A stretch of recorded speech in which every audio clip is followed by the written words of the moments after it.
El día de hoy estuve pensando y repensando porque algunos me habían dicho que iban a faltar, que no iban a poder venir. Entonces dije yo, bueno, enseñamos otra cosa porque hoy sí me es muy importante el tema, es el cierre de esta pequeña serie sobre el culto familiar.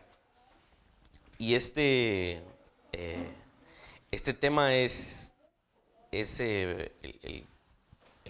la conclusión es maravillosa y me parecía muy importante de verdad que todos la escucharan. Entonces, el último tema del tema de la adoración familiar es las motivaciones, las razones por las cuales hacemos el culto familiar. De una u otra manera hemos estado dando algunas pinceladas por aquí, por allá, deberíamos hacerlo por esto, por aquello, ¿no? Y hemos hablado de tan importante que es esta disciplina familiar y espiritual, no solo para construir nuestras familias, sino para construir la iglesia y posteriormente construir nuestra nación, ¿sí? Cada padre de familia, cada líder de hogar debe esforzarse por realizar esta disciplina espiritual y familiar por razones de mucho peso, ¿sí? Hemos hablado de las justificaciones bíblicas, pero más allá de las justificaciones bíblicas, también en nuestros corazones como padres de familia, como cristianos, hay algunas motivaciones que debemos explorar, ¿sí? La primera motivación que quiero tocar es lo que conocemos como el bienestar eterno de los miembros de la familia. Dios utiliza diferentes medios para que el mensaje de salvación llegue a las personas, ¿sí? Dios salva por medio de la predicación, ¿verdad? De repente alguien está predicando un mensaje evangelístico y alguien entiende el evangelio y viene a Cristo. Alguien podría estar viendo una película, ¿no? Alguien podría tener una conversación con una persona. Estaba viendo un documental como de 3 horas que habla de de hace unos 5 años para acá, la masiva conversión de musulmanes al cristianismo. Es una masiva, se está reportando una masiva conversión al cristianismo en varios países musulmanes. Y hay una infinidad de testimonios de cómo vienen a Cristo. Algunos hablaban de que estaban presos de las drogas y estaban ahorcándose porque se querían quitar la vida y de repente amanecieron en la cama y la soga con la que se estaban ahorcando estaba a la par de ellos y de repente empezaron a recordar que hubo alguien que los cargó y que les habló y les dijo que les amaba y esa experiencia fue transformadora, ¿no? Y empezaron a buscar personas que tenían que ver con el cristianismo. Este documental lo estaba planteando un ministerio que se dedica a capacitar nuevos convertidos del Islam al cristianismo y los sacan escondidos de las fronteras de esos países, los llevan a un país en donde no hay un Islam, digamos, muy recalcitrante, y los entrenan y los devuelven a su país de origen para predicar el evangelio y plantar iglesias. Es una experiencia maravillosa. Dios puede utilizar mil y una maneras, de verdad, para que alguien se convierta. ¿Recuerdan aquel programa 1000 formas de morir? Estas son 1000 formas de vivir, ¿verdad? 1000 formas de vivir. Se ríen porque todos lo vieron, ¿verdad? De repente miran 1000 maneras de morir. Ponelo, ¿verdad? Una que se murió con un vestido verde, otra que un montón de cosas. Bueno, algo así debería existir, ¿no? Un programa 1000 formas de vivir, porque estas son 1001 formas en las que Dios de verdad ha alcanzado a muchas personas. Y estoy seguro que si le pregunto a cada uno de ustedes cómo les alcanzó Cristo, cada uno tendríamos algunas historias parecidas, pero también tendríamos experiencias muy únicas, ¿no? En las que Dios me alcanzó. A mí Dios me alcanzó por medio de mi mamá, ¿no? A puros trancazos a veces, pero me alcanzó, ¿no? Me alcanzó Dios para su gloria. Entonces, el culto familiar, vaya si no es una manera en la que alcanza a nuestros hijos, ¿no? Para salvación, ¿sí?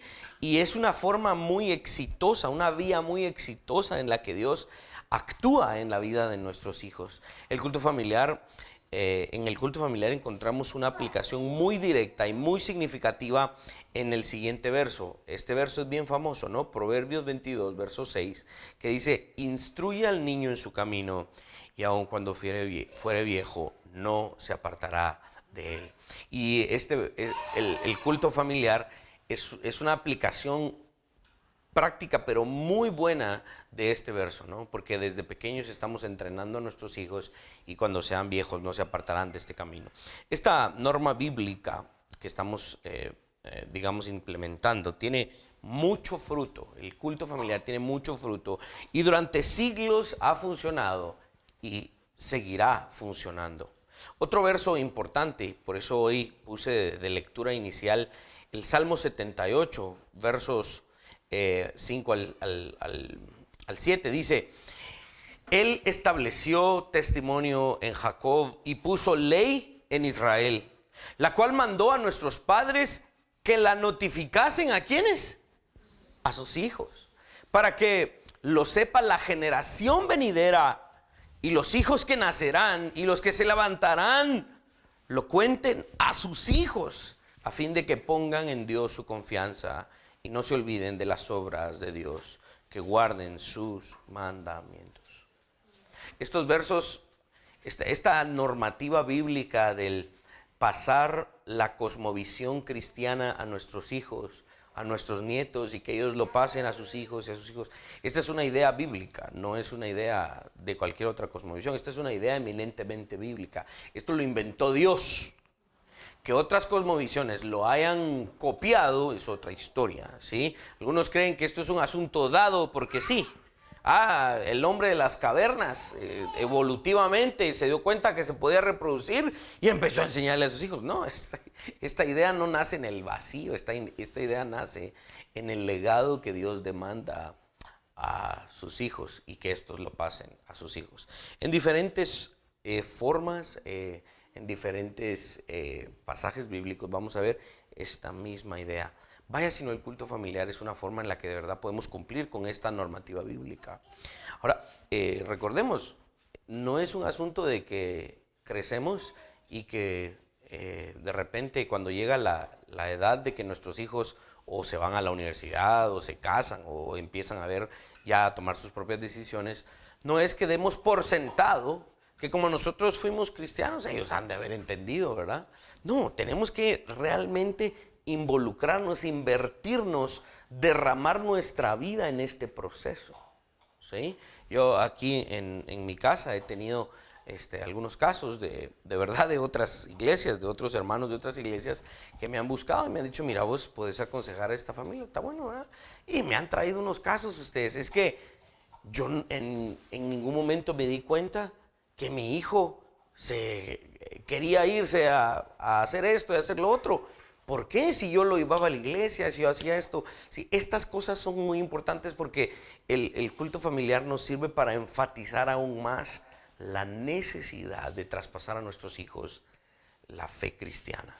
Aunque no conocemos la voluntad secreta y más íntima de Dios, solo aquello que nos ha revelado en su palabra, sí podemos estar seguros que Dios ha utilizado estos medios del culto familiar para salvar a nuestras familias. ¿Sí?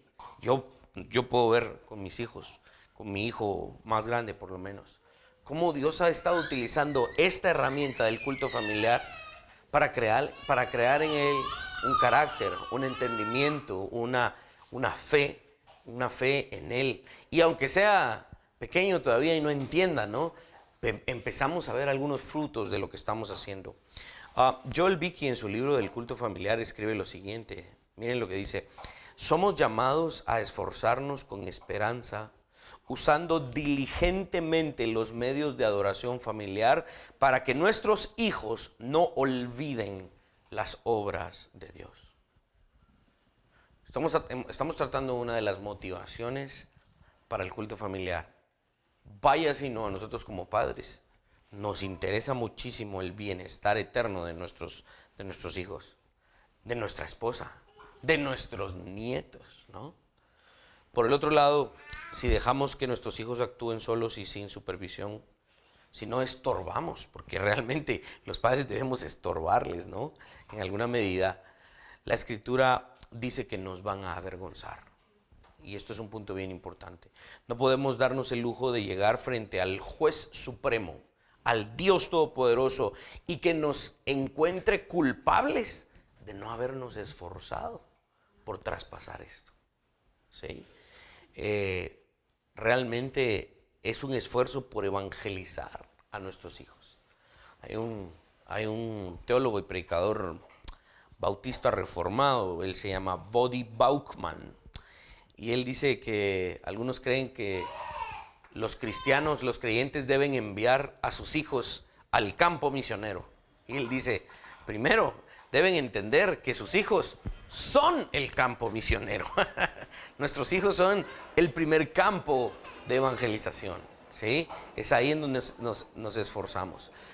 No sé cuántas veces le he predicado yo el evangelio a Josué, pobrecito, ¿eh? Porque a cada rato estamos allá arriba y de repente estamos que fuimos a jugar, o ahorita que estaba en un campeonato en el colegio y papi, entrename.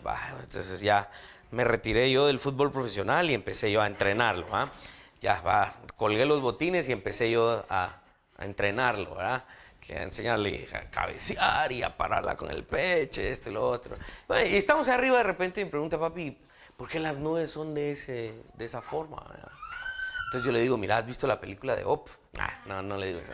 Le digo, mira, es que las nubes son gases que Dios ha puesto ahí, está allá y lo otro. Y entonces yo le digo, ¿sabías que las nubes las creó Dios? Y empiezo y agarro cualquier excusa para empezar otra vez a recordarle de su Salvador, de su Señor, de su Creador, ¿sí? No podemos darnos el lujo de no haber evangelizado a nuestros hijos. Y aquí es donde les decía lo que cuando hablábamos del orar con fervor. No podemos darnos el lujo de no haber orado fervientemente por nuestros hijos, ¿sí? Hoy voy a tratar de no derramar unas lágrimas porque esta lección realmente me conmovió mucho. Vamos a hablar de esto un poquito. Grandes cristianos son producto de oraciones fervientes de sus padres. ¿Sí? Y yo realmente les animo a todos los que estamos aquí a postrarse todos los días y de verdad, Señor, ayuda a mis hijos. Porque mucho les puedo dar, mucho les puedo decir, mucho les puedo aconsejar, pero va a haber un momento en el que están fuera de mis manos, en el que están fuera de mi control. Y allá, solo Dios puede, ustedes. Solo Dios puede. Ahorita estoy leyendo un libro que se llama Live and Let Go, vivir y soltar o dejar ir. Estoy viendo que si me gano ahí el negocio, porque creo que lo quieren traducir al español, ¿va? Entonces, primero lo tengo que leer, ¿va? Entonces él estaba, en uno de sus capítulos, el autor estaba contando de sus hijas y la lucha que él tenía por soltar a sus hijas cuando estas empezaron a buscar novio, empezaron a buscar universidad, y él decía, yo no las quería soltar, ¿no? Y él habla de un diálogo que él tuvo con Dios y la conclusión de Dios diciéndole, bueno, cuando tus papás te soltaron, ¿te cuidé o no? Y él dice, sí, me cuidaste. Bueno, entonces yo voy a cuidar de tus hijos. Pero eso no significa que no oremos. Y de verdad, orar con fervor, mis hermanos. No oren solo, Señor, gracias por estos alimentos. Sí, te pido por ese mi hijo que a veces es medio loco. Señor, ayúdalo. Amén. No, o sea, es orar con fervor, de verdad. Pedirle al Señor, guárdalo, úsalo. De verdad, ten misericordia de él. ¿Sí? Spurgeon, el gran predicador bautista allá en Londres, contaba que su madre oraba por él con lágrimas. Su mamá se llamaba Eliza Spurgeon. Y esta es parte de la oración de Eliza Spurgeon. Miren lo que ella decía. Señor, tú sabes que si mis oraciones no son contestadas mediante la conversión de Charles, estas mismas oraciones testificarán en su contra en el día del juicio. Ahora entiendo por qué Charles Spurgeon dijo, no, mejor me convierto. Porque su mamá oraba fervientemente por él. Hay algunas, porque no existía todavía la fotografía y todo lo demás, ¿no? Pero hay algunas imágenes de algunos eventos, algunos, ¿cómo se llama? Dibujos de la catedral donde él predicaba. Y eran miles y miles de personas las que atendían a los servicios de Charles Spurgeon. Charles Spurgeon es uno de los teólogos reformados que a mí más me ha impresionado. Lidió con la depresión durante mucho tiempo y aún así fue uno de los más grandes predicadores que la historia de la iglesia ha conocido. Yo no creo que haya sido su capacidad o que él haya sido muy bueno. Yo creo que fueron estas cosas. Fue que su madre lo apoyaba en oración fervientemente. Mis hermanos, si hasta el momento no hemos orado con esa intensidad por nuestros hijos, hagámoslo, hagámoslo.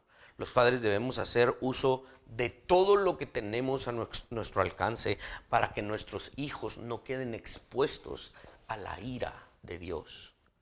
Debemos orar por ellos con fervor todos los días, cantar con ellos, llorar por ellos, amonestarlos, razonar con ellos, corregirlos, etcétera. Todo lo que haya a nuestro alcance. Y el culto familiar nos va a ayudar a esto, nos ayuda mucho a esto y nos ayuda a llevar a nuestros hijos a la misma presencia de Dios. Pidamos por gracia y misericordia y bendición para nuestros hijos. Amén. Otra de las razones o de las motivaciones por las cuales hacemos el culto familiar es la satisfacción de una conciencia limpia. ¿Sí? Este es un punto bien interesante. Lean por favor lo que va a aparecer en la pantalla, lo que escribió J.C. Riley en su libro The Duty of Parents, los deberes de los padres. Dice: les encargo, padres, que hagan todos los esfuerzos posibles por instruir a sus hijos en el camino que deben andar. Se lo encargo no meramente por amor a las almas de sus hijos, sino por la paz y el bienestar futuros de ustedes mismos. Realmente su propia felicidad depende mucho de ello. Las lágrimas más tristes que el hombre ha tenido que derramar alguna vez han sido causadas por los hijos. Sí, yo he visto a padres y a madres llorar amargamente por lo que sus hijos han hecho y sus hijos les han deshonrado. Nos da risa, yo creo que ahorita les va a dar risa otra vez, pero no. También la escena es muy triste, ¿no?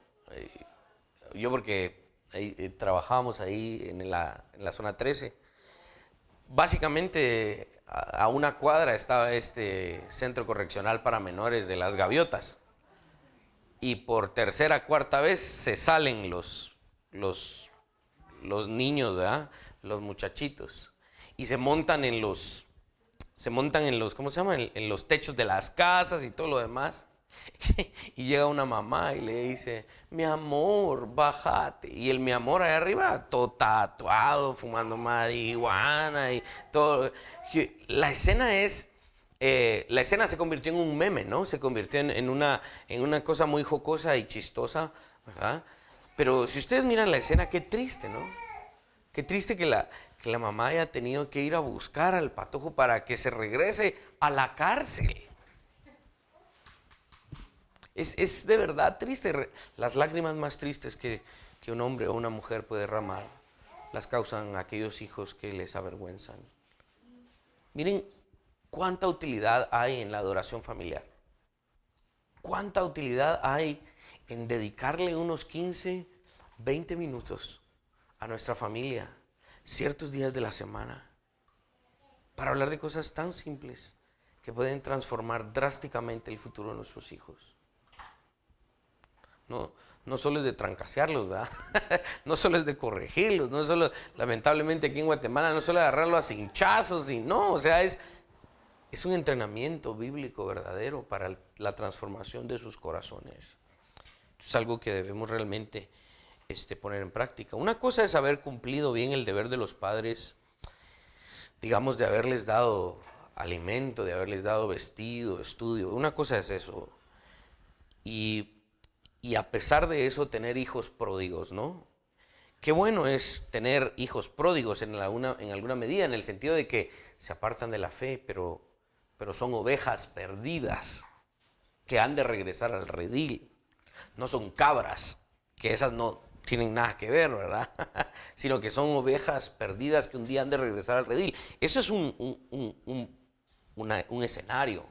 Tal dolor es fuerte y difícil, no es sencillo.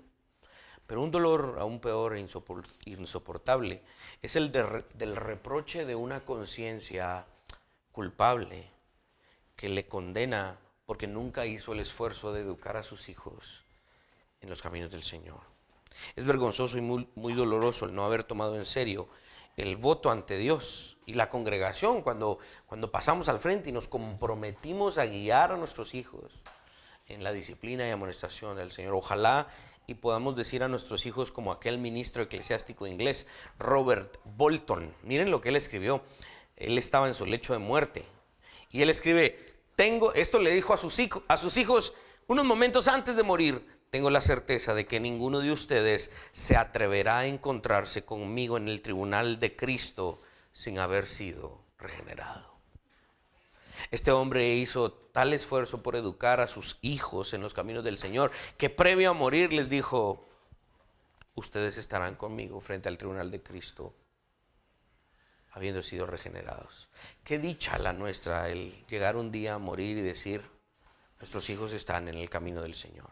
Debemos vivir y dirigir el culto familiar de tal manera de que nuestros hijos no puedan alegar ignorancia en cuanto a su deber delante del Creador. Que nuestra fidelidad les pese tanto que se rindan y hagan lo mismo con nuestros nietos. Que de verdad nuestros hijos no puedan decir: no, estos mis papás se esforzaron tanto y yo me voy a perder. No puedo. Y que caminen en lo que el Señor les demanda. Otra motivación para practicar el culto familiar es la ayuda en la crianza de nuestros hijos, obviamente. Creo que esto está de manera implícita en todo lo que hemos venido hablando en estas semanas. El culto familiar promueve de una manera muy poderosa y efectiva la armonía en nuestro hogar, ¿sí? Este culto nos prepara para cuando en nuestras familias lleguen los tiempos de aflicción, de enfermedad e incluso de muerte. Este culto nos ayuda muchísimo a preparar a nuestros hijos en esto. Provee a nuestra familia de sabiduría para vivir la vida y genera una relación más estrecha entre nosotros y nuestros hijos. Nos prepara para la adolescencia de nuestros hijos. ¿Sí? Cuando yo me ponía a pensar, ¿no?, en el tipo de adolescente que yo fui y vi que Dios me regaló 2 varones, dije: ay, Señor, ayúdame, ¿verdad? Porque el tipo de adolescente que yo fui no fue tan sencillo, ¿verdad? Todo lo que tengo que pagar por lo que le hice a mi pobre mamá, ¿verdad? Pero dije yo: ¿cómo hago para preparar a mis hijos y prepararme yo para esa adolescencia que llega, que lamentablemente parece ser cada día más dura, ¿no? Créanme, el culto familiar nos ha estado ayudando. Hemos tenido algunas situaciones con Josué en el colegio, ¿no? Y cada vez que nos mandan una nota o nos dicen algo, esto, lo otro, no nos mandan una nota porque Josué ha hecho algo mal o esto, lo otro, sino que he visto yo que mi hijo ha aprendido a poner la otra mejilla, y me viene y me cuenta: es que fíjate que hay un niño que hace esto y lo otro, entonces yo mejor me cambio de lugar, le pedí a la Miss que me pase. Entonces yo me pongo a pensar: el culto está haciendo efecto, ¿verdad? Estas cosas están haciendo efecto, ¿no? Y antes pues yo me estaba ahorrando para meterlo a esas clases de artes marciales mixtas, ¿no? Y defenderse. Pero después dije: no, el culto familiar es una inversión aún mejor, ¿no? Aún mejor. Y creemos que realmente esto nos va a preparar para la adolescencia de nuestros hijos. Y si nuestros hijos ya están en la adolescencia, de todas maneras, esto nos sigue ayudando, ¿sí?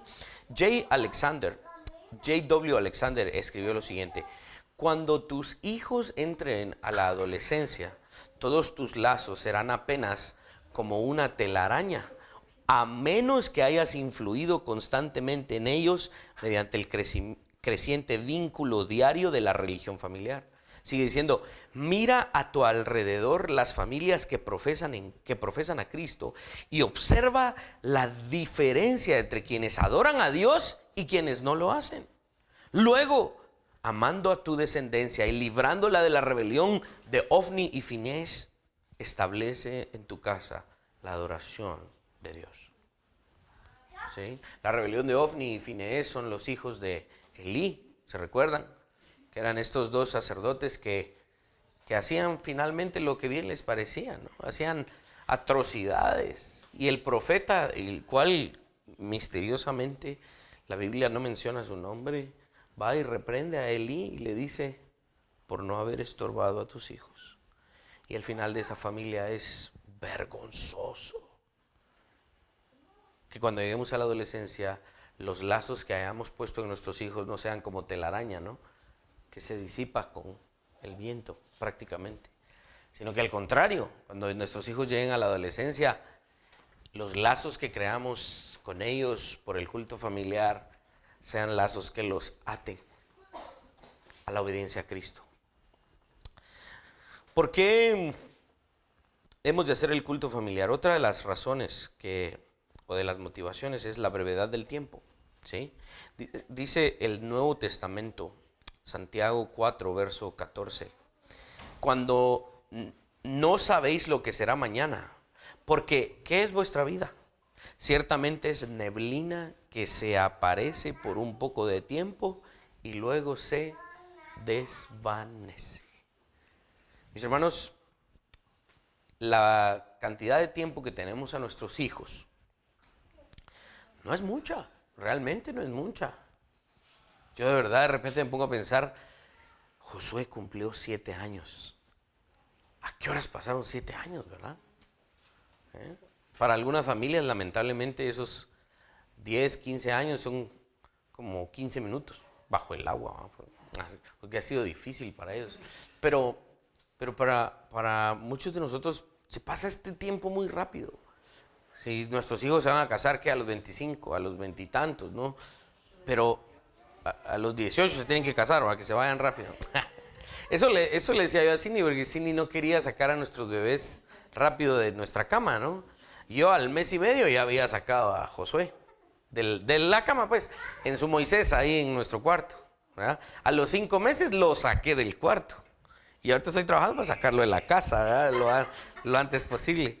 No, el punto es realmente entender que el tiempo con nuestros hijos se pasa muy rápido. Estoy seguro que los que ya son abuelos hoy se ponen a pensar y dicen: ¿a qué horas, verdad? Pareciera que fue ayer que nació y que lo estuve llevando al doctor y hoy ya está trabajando, ya se casó, ya tiene hijos, ¿verdad? El tiempo se va volando. Entonces la brevedad del tiempo hay que aprovecharla. Y estos años que los tenemos, practiquemos esto. Practiquemos el culto familiar. Deberíamos esforzarnos por la adoración familiar diaria, siendo conscientes de la brevedad de la vida con relación a lo innegable de la eternidad, ¿sí? Los niños se darán cuenta si hemos hecho esto con seriedad, amor y fidelidad. Esta es bien importante. Esta es una de mis motivaciones favoritas. Se las voy a explicar. ¿Por qué hacemos el culto familiar? Por el amor a Dios y a su iglesia. ¿Sí? Les voy a explicar por qué. Los padres verdaderamente cristianos, ojo, préstenme mucha atención. Los padres verdaderamente cristianos aman a Dios y aman a su iglesia. Y los padres buscan dejarle a la iglesia de Cristo hijos sólidos en la fe.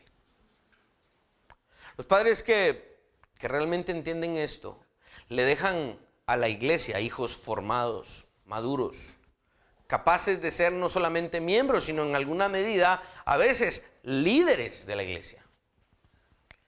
¿Cuál ha sido el gran fracaso del evangelicalismo en gran parte del mundo, no solo en nuestro país?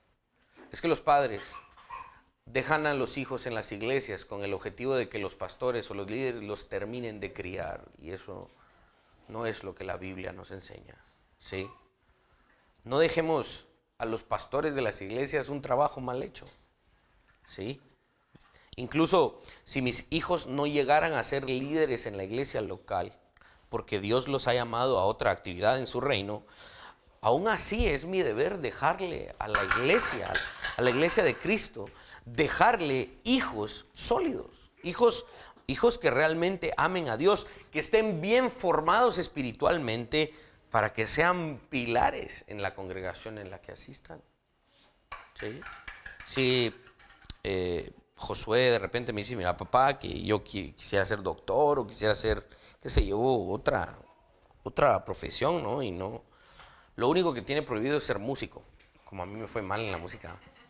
No, pero digamos, él puede ser cualquier cosa que Dios lo haya llamado y le haya dado el talento para que sea. Una de las cosas que yo le voy a inculcar es, mira, vas a ir a una iglesia local, a cualquiera que Dios te ponga, y vas a apoyar a esos líderes donde estás ahí. Los vas a apoyar con tus diezmos, los vas a apoyar con tus ofrendas, te vas a ofrecer para su servicio. Yo estoy preparando a mis hijos para que sean la iglesia en la que ellos vayan a servir. Realmente el pastor diga, quien haya sido tu papá, le agradezco, porque tengo un hombre en esta congregación y su familia que me apoya. Realmente debemos pensar en eso, ¿sí? Debemos pensar en eso. Debemos dejar a la iglesia de Cristo, hombres y mujeres bien formados. Es una bendición como pocas el que los padres lleguen a ver a sus hijos entre la multitud de la iglesia adorando a Dios, tal como se les enseñó en casa. Joel Beeke escribe en su libro, miren lo que escribe, dice, el culto familiar es el fundamento de dicho futuro. El futuro de la iglesia realmente está en el seno de nuestro hogar. Sí, nos encanta quejarnos de los pastores cuando están en el púlpito y que miren cómo predican y miren qué mensaje más falso y miren que piden pisto y que engañan a la gente y que sí, eso es cierto. Pero la forma de erradicar ese terrible mal que yo creo es la batalla de nuestros días, la falsa enseñanza, las falsas iglesias. La forma de erradicar eso la tenemos todos. La solución la tenemos en nuestras manos, en el culto familiar. Porque las familias no hicieron esto. Es que hoy tenemos un montón de engañadores en diversos púlpitos. Porque las familias no hicieron esto. ¿Ven cómo esto es de importante? El culto familiar hará de nuestro hogar un lugar lleno de bendición para vivir y formará hombres y mujeres sólidos para la construcción del reino de Dios. La adoración familiar traerá esa paz a nuestro hogar y a su iglesia, a la iglesia de Cristo. El culto familiar finalmente edificará la iglesia. ¿Sí? Aquí hay una cita un poco más extensa de Joel Beeke. Dice, si tus hijos son grandes y están fuera del hogar, aún no es demasiado tarde para hacer lo siguiente. Ora por ellos. Pide que Dios enderece las varas torcidas y saque algo bueno de lo malo. Confiesa tu pecado delante de Dios y delante de tus hijos. Dales literatura sana sobre la adoración familiar. Habla y ora con tus nietos. Haz por ellos lo que no hiciste con tus hijos. Empieza el culto familiar con tu cónyuge. Sigue el consejo de James W. Alexander. Acude ahora mismo al trono de gracia con tu familia. Sin importar lo que nos suceda, no nos desanimemos ni renunciemos al culto familiar. Volvamos a empezar si lo dejamos de hacer. Si de repente se nos pasaron 2 semanas, es que de verdad no pude. Bueno, lo vuelvo a empezar, lo vuelvo a hacer. ¿Sí? Me vuelvo a preparar, pido ayuda. No esperemos perfección, hermanos. No esperemos que todos los cultos familiares salgan perfectos. Estoy metido en varios de estos grupos de teología reformada en Facebook y ponen imágenes, ¿no? Y dicen, el ideal del culto familiar. Está el papá en la sala, los hijos bien peinaditos, ya con su pachama, escuchando. Y al ratito sale otra imagen y dice, ¿cuál es la realidad? La mamá, haga caso y que no sé qué. Que no sé. Sí, eso es probablemente lo que nos va a tocar lidiar. Se ríe, se ríe Angie. Pero Pero este es el punto, no esperemos perfección, lo que se espera de nosotros es fidelidad en esta labor, ¿sí? No esperemos perfección, porque la perfección viene del sumo sacerdote, quien es Cristo Jesús, quien intercede por nosotros constantemente ante el Padre. No dejemos de orar para que el Señor traiga salvación a la vida de nuestros hijos y a la vida de nuestros nietos. Quisiera contarles la historia de este gran misionero que aparece aquí en la pantalla. La historia de John Patton, cuando se fue de su casa para ser misionero a las islas de Nueva Hébrides. Y este relato yo lo conté en una de nuestras prédicas, cuando hablábamos del tema misionero. Y quisiera que le prestaran bastante atención. Voy a leerlo directamente del libro de donde lo encontré. Y les pido que pongan mucha atención porque es una maravillosa conclusión, una biografía que nos puede ayudar a entender lo que se espera, ¿no? Del resultado de esta dinámica y disciplina espiritual y familiar. Por si aún tienes dudas sobre el impacto del culto familiar, y para animar a los padres que ya están llevándolo a cabo, vamos a leer esta historia de John Patton cuando se fue de su casa. John Patton partía un día para ir a la escuela y más tarde iría como misionero a los caníbales. Las islas de Nueva Hébrides estaban más lejos de Australia todavía y estaban llenas de caníbales. Y John Patton cuenta lo siguiente: mi querido padre caminó junto a mí los primeros 10 kilómetros. Sus consejos, lágrimas y conversación celestial en ese viaje de despedida permanecen frescos en mi corazón como si solo hubiera ocurrido ayer, dice John Patton. Él escribe esto. Y cada vez que mi memoria me traslada hasta esa escena, las lágrimas ruedan por mis mejillas con la misma facilidad que en aquel momento. Durante el último kilómetro, más o menos, caminamos juntos en un silencio casi ininterrumpido. Mi padre, como solía hacerlo con el sombrero en la mano, sus labios seguían moviéndose, orando en silencio por mí, y sus lágrimas brotaban rápidamente cuando nuestros ojos se encontraban en miradas que no requerían palabras. Al llegar al lugar de despedida, nos detuvimos por un momento. Él sujetó firmemente mi mano en silencio y luego con solemnidad y afecto dijo: que Dios te bendiga, hijo.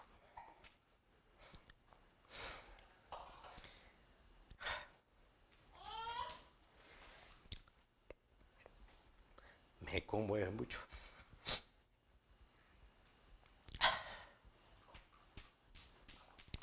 Que el Dios de tu Padre te prospere y te guarde de todo mal. Incapaz de decir más, siguió moviendo sus labios, orando en silencio. Llorando nos abrazamos y nos despedimos. Yo corrí tan rápido como pude y cuando estaba a punto de doblar una esquina hacia el camino en que me perdería de su vista, miré hacia atrás y lo vi de pie, con la cabeza descubierta, allí donde lo dejé, observándome. Agitando mi sombrero para despedirme, di la vuelta a la esquina en un instante. Sin embargo, mi corazón estaba demasiado pesado y dolorido como para seguir sosteniendo mi andar. Así que me arrojé a un lado del camino y lloré un rato. Después, levantándome con cuidado, subí a un murallón para ver si aún estaba donde lo había dejado, y en ese mismo momento lo distinguí subiendo al murallón para observarme. No me vio y luego de observar ansiosamente hacia donde estaba yo por un rato, bajó, volvió el rostro en dirección a casa y comenzó a volver. Su cabeza aún descubierta y su corazón con toda seguridad todavía elevándose en oración por mí. A través de las lágrimas que dificultaban mi visión, miré hasta que su silueta desapareció de mi vista y entonces, retomando mi camino, con prisa, prometí de manera profunda y reiterada que con la ayuda de Dios viviría y actuaría en forma tal que nunca afligiera o deshonrara a un padre y a una madre como los que Él me había dado. Muy a menudo, a lo largo de mi vida, el aspecto de mi padre, al despedirnos, sus consejos, oraciones y lágrimas, el camino, el murallón, el momento en que subió y luego la forma en que se alejó, cabeza al descubierto, han regresado vívidamente a mi mente y aún ahora mientras escribo, como si hubiera sucedido hace apenas una hora. En mis primeros años, particularmente cuando estuve expuesto a muchas tentaciones, su silueta alejándose se me aparecía como la de un ángel guardián. No es fariseísmo, sino profunda gratitud, lo que me lleva ahora a testificar que por la gracia de Dios, recordar esa escena no solo contribuyó a mantenerme puro de pecados recurrentes, sino que también me estimuló para que en todos mis estudios no defraudara sus esperanzas y en todos mis deberes cristianos pudiera seguir fielmente su brillante ejemplo. ¿Cuál fue la motivación que condujo a John Paton a amar tan intensamente a su padre y la fe de su padre? Paton responde: jamás consigo explicar, ni tampoco podría entenderlo un extraño, cuánto me impresionaban las oraciones de mi padre en aquel tiempo, cuando él, oigan esto, arrodillado en el culto familiar, y todos nosotros hincados a su alrededor, derramaba su alma entera, orando con lágrimas por la conversión del mundo pagano al servicio de Jesús. Así como por cada necesidad personal y doméstica, todos sentíamos que estábamos en la presencia del Salvador viviente, y así aprendimos a conocerlo y amarlo como nuestro divino amigo. Al levantarnos de nuestras rodillas, yo solía mirar el rostro iluminado de mi padre y deseaba ser espiritualmente como él, anhelando que en respuesta a sus oraciones se me privilegiara y preparara para llevar el bendito evangelio a algún segmento del mundo pagano. John Paton fue a Nueva Hébrides. Conoció a su esposa en el viaje misionero. Su esposa llegó embarazada a la isla. Los caníbales los envenenaron y falleció su esposa y su hijo antes de cumplir un año. Dice que los tuvo que enterrar y tenía que dormir sobre las tumbas de ellos para que los caníbales no vinieran y se comieran sus cuerpos.